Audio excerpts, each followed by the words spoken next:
محترم ناظرین، کفر و دلالت کے اندھیروں میں گھرے ان لوگوں کی ہدایت و رہنمائی کے لیے اللہ نے حضرت نوح علیہ السلام کو رسول بنا کر بھیجا۔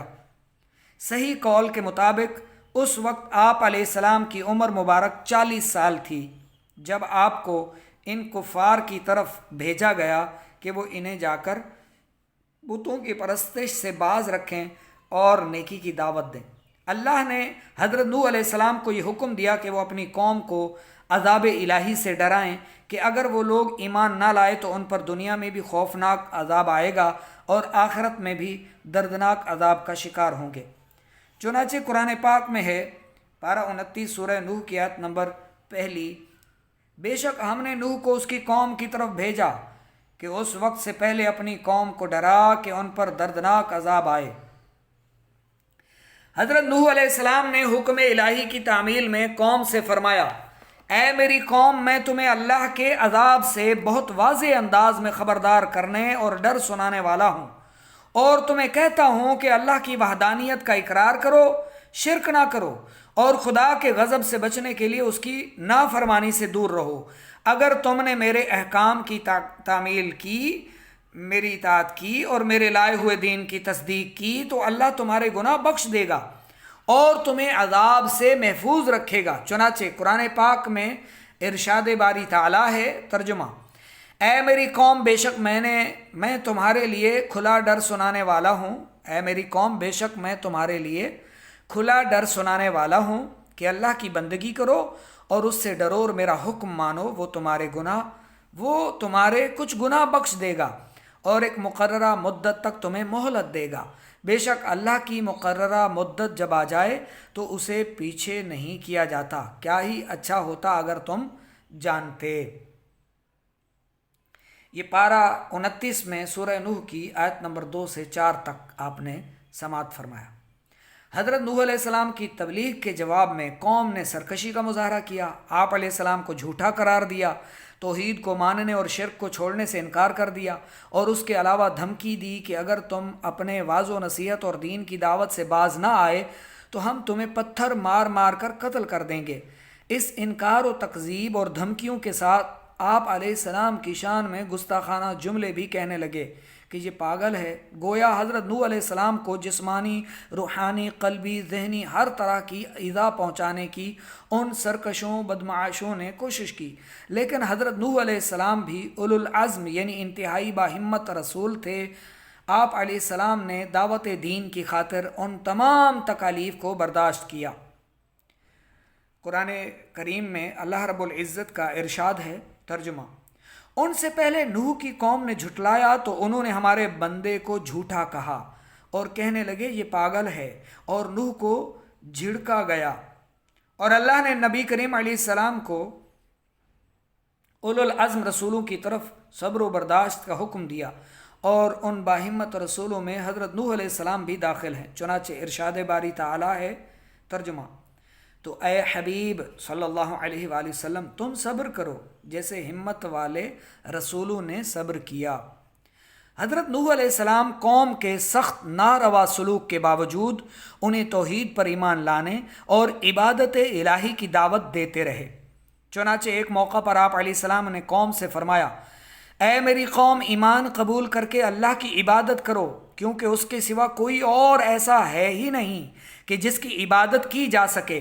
وہی تمہارا معبود ہے، اور جس چیز کا میں تمہیں حکم دے رہا ہوں اس میں اگر تم میری نصیحت قبول نہ کرو گے اور راہ راست پر نہ آؤ گے تو مجھے تم پر بڑے دن یعنی روز قیامت کے عذاب کا خوف ہے۔ آپ علیہ السلام کی یہ دعوت قرآن کریم میں ان الفاظ کے ساتھ مذکور ہے، پارہ 8 سورۃ الاعراف آیت نمبر 59، ترجمہ، اے میری قوم، اللہ کی عبادت کرو، اس کے سوا تمہارا کوئی معبود نہیں، بے شک میں تم پر بڑے دن کے عذاب کا خوف رکھتا ہوں۔ حضرت نوح علیہ السلام چونکہ قوم کے اجتماعی طریقے کے برخلاف چلتے ہوئے بتوں کی پوجا نہیں کرتے تھے، اور مزید یہ کہ انہوں نے قوم کو بھی اس سے باز رہنے اور صرف اللہ کی عبادت کرنے کی دعوت دی، تو قوم کے سرداروں نے کہہ دیا، ہم قوم کے اجتماعی طرز عمل سے جدا راہ اختیار کرنے کے سبب ضرور تمہیں کھلی گمراہی میں دیکھ رہے ہیں۔ چنانچہ قرآن کریم میں ہے، قوم نے کہا، انا لنراک فی ضلال مبین۔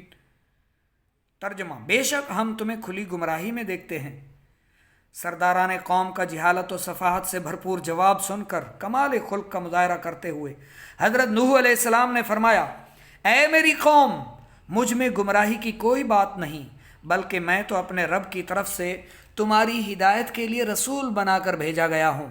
کیونکہ جب دنیاوی بادشاہ کسی نا تجربہ کار اور جاہل کو اپنا وزیر نہیں بناتا یا کوئی اہم عہدہ نہیں سونپتا، تو اللہ جو سب بادشاہوں کا بادشاہ ہے، وہ کیسے کسی بے وقوف یا کم علم کو منصب نبوت سے سرفراز فرما سکتا ہے؟ اور میں تو اپنے رب کے وہ پیغامات تم تک پہنچا رہا ہوں جو اس نے دے کر مجھے بھیجا ہے، اور تمہاری بھلائی چاہتا ہوں، اور میں اللہ کی طرف سے وہ باتیں جانتا ہوں جو تمہیں معلوم نہیں، کہ اللہ بڑی قدرت والا ہے، دشمنوں پر اس کی گرفت انتہائی سخت ہے، اور مجرموں پر آیا ہوا اس کا عذاب کوئی بھی ٹال نہیں سکتا۔ اور کیا تم مجھے جھٹلاتے ہو اور اس بات پر تعجب کرتے ہو کہ تمہارے پاس تمہارے رب کی طرف سے تمہیں میں سے ایک مرد کے ذریعے نصیحت آئی تاکہ وہ تمہیں کفر و گناہ کے انجام سے ڈرائے اور تم تقوی و پرہیزگاری اختیار کرو اور اس کے سبب تم پر رحم کیا جائے؟ حضرت نوح علیہ السلام کا یہ جواب قرآن کریم میں اس طرح ذکر کیا گیا ہے۔ چنانچہ پارہ 8 سورۃ الاعراف کی آیت نمبر 61 تا 63 اللہ رب العزت نے ارشاد فرمایا۔ ترجمہ: اے میری قوم، مجھ میں کوئی گمراہی نہیں، لیکن میں تو رب العالمین کا رسول ہوں۔ میں تمہیں اپنے رب کے پیغامات پہنچاتا ہوں اور تمہاری خیر خواہی کرتا ہوں، اور میں اللہ کی طرف سے وہ علم رکھتا ہوں جو تم نہیں رکھتے۔ اور کیا تمہیں اس بات پر تعجب ہے کہ تمہارے پاس تمہارے رب کی طرف سے تمہیں میں سے ایک مرد کے ذریعے نصیحت آئی تاکہ وہ تمہیں ڈرائے اور تاکہ تم ڈرو اور تاکہ تم پر رحم کیا جائے؟ ایک جگہ آپ علیہ السلام کی تبلیغ کا ذکر قرآن کریم میں ان الفاظ کے ساتھ بھی مذکور ہے۔ پارہ 12 سورہ ہود کی آیت نمبر 25-26 میں اللہ رب العزت نے ارشاد فرمایا۔ ترجمہ: انہوں نے فرمایا، میں تمہارے لیے صریح ڈر سنانے والا ہوں کہ اللہ کے سوا کسی کی عبادت نہ کرو، بے شک میں تم پر ایک دردناک دن کے عذاب کا خوف کرتا ہوں۔ یہاں دردناک دن سے قیامت کا دن یا طوفان آنے کا دن مراد ہے، اور دن کو مجازی طور پر دردناک اس لیے فرمایا گیا کہ دردناک عذاب اس دن نازل ہوگا۔ حضرت نوح علیہ السلام کی دعوت حق سن کر قوم کے کافر سرداروں نے 3 اعتراض کر کے اپنی قوم کو یہ باور کروانے کی کوشش کی کہ آپ علیہ السلام نبی نہیں ہیں۔ پہلا اعتراض ان کا یہ تھا کہ تم ہماری طرح بشر ہو اور تمہیں ہم پر کوئی خاص فضیلت حاصل نہیں، اس لیے ہم کیسے مان لیں کہ تم نبی ہو اور تمہاری اطاعت ہم پر لازم ہے۔ ان کا دوسرا اعتراض یہ تھا کہ ہم دیکھ رہے ہیں کہ تمہاری پیروی جن لوگوں نے کی ہے ان کی اپنی قوم میں کوئی وقت و عزت نہیں، بلکہ وہ گھٹیا قسم کے غریب لوگ ہیں، اور تم پر ایمان لانے کی حرکت بھی انہوں نے کی اور بغیر کسی غور و فکر کے کی ہے۔ کمینوں سے ان کی مراد وہ لوگ تھے جو ان کی نظر میں گھٹیا پیشے رکھتے تھے، اور حقیقت یہ ہے کہ ان کا یہ اعتراض خالصتاً جہالت پر مبنی تھا، کیونکہ انسان کے حقیقی مرتبہ و مقام کا مدار اس کے کردار، قبول حق، اطاعت خداوندی اور اتباع نبوی سے ہے، جبکہ مال و منصب اور پیشے کو حقیقی عزت میں کوئی دخل نہیں ہے۔ جیسے آج کل لوگ، کوئی ارائی ہے تو کوئی جٹ ہے تو کوئی گجر ہے تو کوئی کمبھار ہے تو کوئی موچی ہے تو کوئی نائی ہے، اس طرح ہر ایک کو اس کے پیشے کے مطابق اس کی قوم کا نام پڑ گیا، اور اب لوگ ان کو حقارت کی نظر سے دیکھتے ہیں۔ ایسے نہیں کرنا چاہیے۔ کوئی قوم،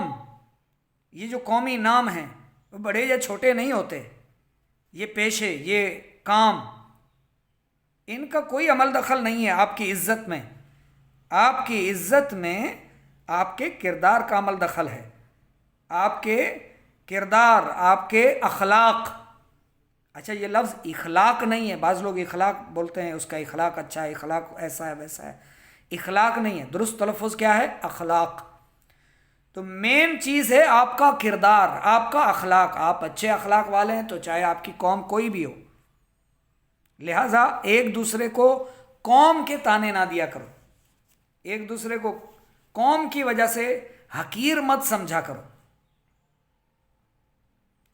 انسان کے حقیقی مرتبہ و مقام کا مدار اس کے کردار پر ہے، قبول حق پر ہے، اطاعت خداوندی پر ہے، اتباع نبوی سے ہے،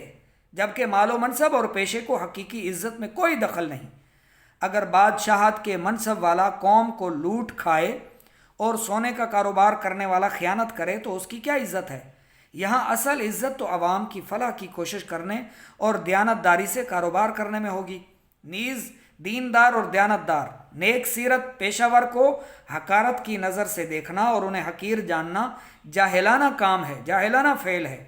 لیکن افسوس کہ لوگوں کی نظر میں آج بھی عزت کا معیار پیشہ ہے، خواہ حرام سے کمایا ہو منصب، یعنی لوگوں کے درمیان جو عزت کا معیار ہے نا، پیشہ اور پیسہ، مال و دولت ہے، خواہ وہ مال و دولت حرام ذرائع سے کمایا ہو، منصب خواہ جھوٹ بول کر حاصل کیا ہو، دوسروں کا حق مار کر کسی عہدے پر سرفراز ہوئے ہوں جناب،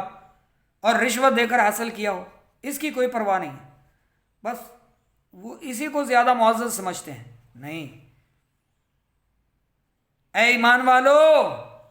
عزت کا دار و مدار اللہ کی اطاعت پر ہے، تمہارے اچھے کردار پر ہے، حسن اخلاق پر ہے۔ ان کا تیسرا اعتراض یہ تھا، قوم نے تیسری بات یہ کہی کہ ہمیں تمہارے اندر کوئی ایسی بات نظر نہیں آ رہی جس کی بنا پر تمہیں ہم پر برتری حاصل ہو، کیونکہ تمہارے پاس نہ تو ہم سے زیادہ مال ہے اور نہ ہی ریاست، بلکہ ہم تمہیں نبوت کے دعویٰ میں اور تمہاری پیروی کرنے والوں کو اس کی تصدیق میں جھوٹا خیال کرتے ہیں۔ یہاں بھی انکار نبوت اور رسالت میں وہی جہالت کار فرما ہے کہ فضیلت کا معیار مال و دولت اور عہدہ و منصب کو سمجھا، ورنہ حقیقت یہی ہے کہ اللہ کے نزدیک بندے کے لیے ایمان و اطاعت فضیلت کا سبب ہے، نہ کہ مال و ریاست۔ سرداران قوم کے یہ اعتراضات قرآن مجید میں ان الفاظ کے ساتھ مذکور ہیں۔ ترجمہ، یہ پارہ 12 سورہ ہود کی آیت نمبر 27 میں ہے۔ ترجمہ، ہم تو تمہیں اپنے ہی جیسا آدمی سمجھتے ہیں اور ہم دیکھ رہے ہیں کہ تمہاری پیروی صرف ہمارے سب سے کمینے لوگوں نے سرسری نظر دیکھ کر بغیر سوچے سمجھے کر لی ہے، اور ہم تمہارے لیے اپنے اوپر کوئی فضیلت نہیں پاتے بلکہ ہم تمہیں جھوٹا خیال کرتے ہیں، معاذ اللہ۔ آج کے حالات دیکھ کر حیرت ہوتی ہے کہ دین سے دور اور مذہب سے بیزار لوگوں کی ذہنیت ہزاروں برس سے یہی چلتی آ رہی ہے کہ وہ غریبوں کا مذاق اڑاتے ہیں، خواہ وہ کتنے ہی دیندار کیوں نہ ہوں۔ ان کے اعتراضات کا جواب دینے سے پہلے حضرت نوح علیہ السلام نے قوم کو غور و فکر کی دعوت دیتے ہوئے فرمایا کہ اگر میں حق پر ہوا اور اللہ نے مجھے اپنے پاس سے نبوت عطا کی ہو، لیکن تم غور فکر نہ کرنے کی وجہ سے اس سے غافل و جاہل رہو تو میں کیا کروں؟ یعنی تمہارا غور و فکر کی وجہ سے حق کو نہ ماننا، نہ سمجھنا تمہارا قصور ہے یا میرا؟ کیا میں تمہیں اپنی نبوت قبول کرنے پر مجبور کروں جبکہ تم ہی اس سے بیزار بیٹھے ہو؟ میرا کام یہ نہیں، مجھے تو صرف یہ حکم ہے کہ اللہ کا پیغام تم تک پہنچا دیا جائے، تم تک پہنچا دوں۔ جہاں تک تمہاری اس بات کا تعلق ہے کہ میرے پاس مال و دولت نہیں اور اس وجہ سے میں نے پیغام الہی پہنچانے کا نام لے کر یہ دعوت شروع کی ہے تاکہ تم سے مال و دولت حاصل کر سکوں، تو سن لو، تمہارا یہ گمان سراسر باطل ہے۔ میں رسالت کی تبلیغ پر تم سے کوئی اجرت طلب نہیں کرتا، میرا اجر تو اللہ رب العالمین کے ذمہ کرم پر ہے، لہذا تم اس فاسد گمان کی وجہ سے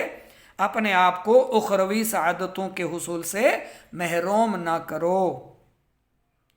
اور جہاں تک تمہارا میرے ماننے والوں کو گھٹیا اور غریب قرار دینے کا تعلق ہے، جس کا تقاضا یہ ہے کہ میں انہیں خود سے دور کر دوں، تو سن لو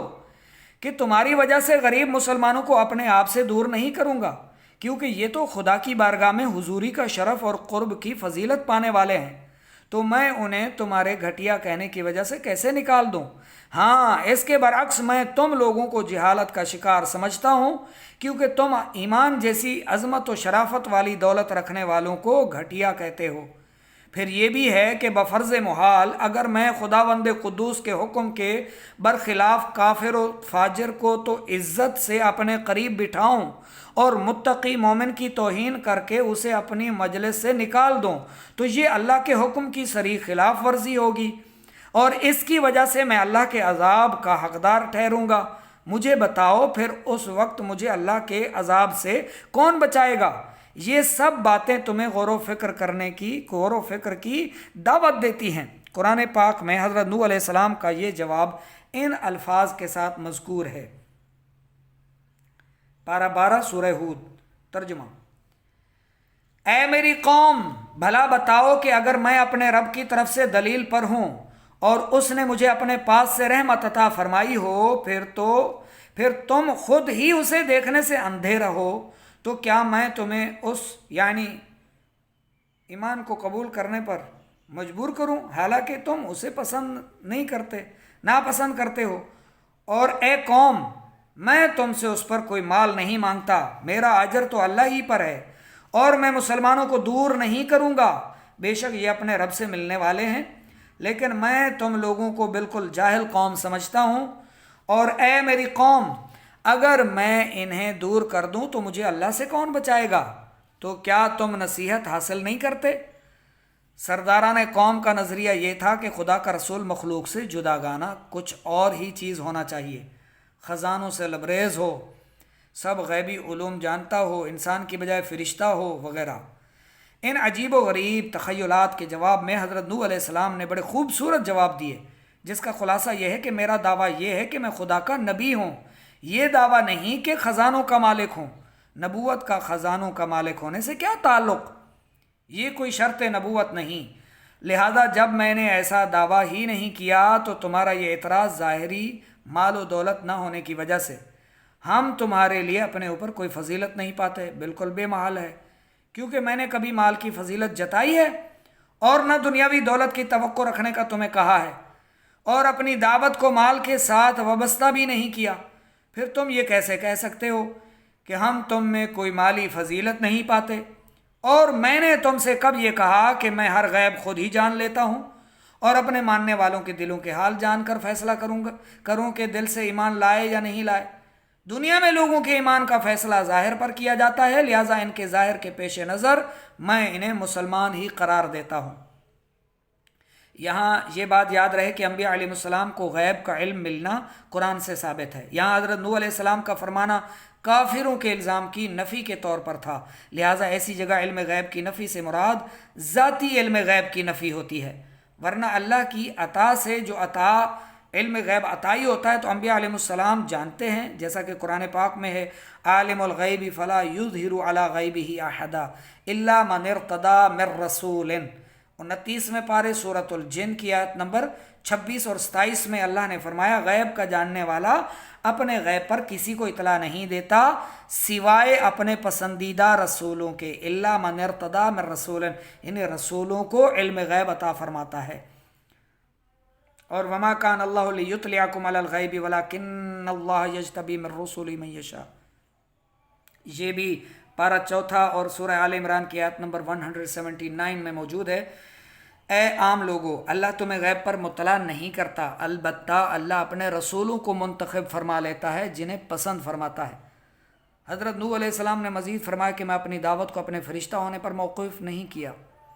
کہ تمہیں یہ اعتراض کرنے کا موقع ملتا کہ دعویٰ تو فرشتہ ہونے کا کیا تھا لیکن نکلے بشر، لہٰذا تمہارا یہ اعتراض بھی باطل ہے۔ نیز میں ان غریب مسلمانوں کے بارے میں جنہیں تم بنظر حقارت دیکھتے ہو یہ نہیں کہتا کہ اللہ ہرگز انہیں دنیا و آخرت میں کوئی بھلائی نہ دے گا، کیونکہ نیکی یا بدی اخلاص یا نفاق جو کچھ ان کے دلوں میں ہے اسے اللہ تعالیٰ خوب جانتا ہے، اور جزا و سزا بھی اسی نے دینی ہے۔ اب اگر ان کے ظاہری ایمان کو جھٹلا کر حکم شریعت کے خلاف کرتے ہوئے صرف تمہارے کہنے پر ان کے باطن پر الزام لگاؤں اور انہیں اپنے پاس سے نکال دوں تو ضرور یہ زیادتی ہوگی، اور بحمد اللہ میں زیادتی کرنے والوں میں سے ہرگز نہیں ہوں۔ حضرت نوح علیہ السلام کا یہ جواب قرآن پاک میں ان الفاظ کے ساتھ مذکور ہے۔ ترجمہ: اور میں تم سے نہیں کہتا کہ میرے پاس اللہ کے خزانے ہیں، اور نہ یہ کہ میں خود ہی جان لیتا ہوں، اور نہ یہ کہتا ہوں کہ میں فرشتہ ہوں، اور نہ میں ان غریب مسلمانوں کے بارے میں جنہیں تمہاری نگاہیں حقیر سمجھتی ہیں یہ نہیں کہتا کہ اللہ ہرگز انہیں کوئی بھلائی نہیں دے گا۔ اللہ خوب جانتا ہے جو ان کے دلوں میں ہے، اگر میں ایسی بات کہوں تو ضرور میں ظالموں میں سے ہوں گا۔ قرآن پاک میں ایک اور جگہ پر ان کے مطالبے کو کچھ یوں بیان کیا گیا۔ ترجمہ: اے نوح، تم نے ہم سے جھگڑا کیا اور بہت زیادہ جھگڑا کر لیا ہے، تو اگر تم سچے ہو تو وہ عذاب لے آؤ جس کی وعیدیں تم ہمیں دیتے رہتے ہو۔ یہ جواب آپ کا، یہ جواب اور تنبیہ قرآن میں کچھ یوں الفاظ موجود ہیں۔ مطالبہ کفار کے جواب میں حضرت نوح علیہ السلام نے جب فرمایا تم پر عذاب الہی نازل کرنے کا اختیار اللہ کے پاس ہے، وہ جب چاہے گا عذاب الہی نازل ہو جائے گا تم پر۔ قرآن پاک پارہ 12 سورہ ہود آیت نمبر 33 اور 34 میں ترجمہ، وہ عذاب تمہارے اوپر اللہ ہی لائے گا اگر وہ چاہے گا، اور تم اللہ کو عاجز نہیں کر سکو گے، اور اگر میں تمہاری خیر خواہی کرنا چاہوں تو تب بھی میری نصیحت تمہیں نفع نہیں دے گی۔ اگر اللہ تمہیں گمراہ کرنا چاہتا ہو، وہ تمہارا رب ہے اور اسی کی طرف تم لوٹائے جاؤ گے۔ حضرت نوح علیہ السلام کی دعوت سن کر کافر سرداروں نے اپنی قوم سے جو کلام کیا، قرآن پاک میں ایک جگہ یوں مذکور ہے کہ سرداروں نے اپنے لوگوں سے کہا، یہ تو تمہارے جیسا ہی ایک آدمی ہے جو کھاتا پیتا ہے، یہ چاہتا ہے کہ تم لوگ اس کو اپنا بڑا مان کر اس کے تابع ہو جاؤ، پھر یہ بڑا سردار بن جائے اور تمہیں اپنا تابع بنا لے۔ اور اگر اللہ چاہتا کہ رسول بھیجے اور شرک سے منع کرے تو وہ فرشتے اتار دیتا، لیکن اس نے ایسا تو نہیں کیا۔ نیز ہم نے تو اپنے پہلے باپ داداؤں میں یہ بات نہیں سنی کہ بشر بھی رسول ہوتا ہے۔ یہ ایک پاگل آدمی ہے معاذ اللہ، جس پر جنون طاری ہے معاذ اللہ، اس لیے کچھ عرصہ انتظار کر لو یہاں تک کہ اس کا جنون دور ہو جائے، ایسا ہوا تو خیر ورنہ اسے قتل کر ڈالنا۔ کافر سرداروں کا یہ کلام قرآن پاک میں ان الفاظ کے ساتھ بیان ہوا۔ ترجمہ، یہ تو تمہارے جیسا ہی ایک آدمی ہے جو چاہتا ہے کہ تم پر بڑا بن جائے، اور اگر اللہ چاہتا تو وہ فرشتے اتارتا۔ ہم نے تو یہ اپنے پہلے باپ داداؤں میں نہیں سنی یہ تو صرف ایک ایسا مرد ہے جس پر جنون طاری ہے، تو ایک مدت تک اس کا انتظار کر لو۔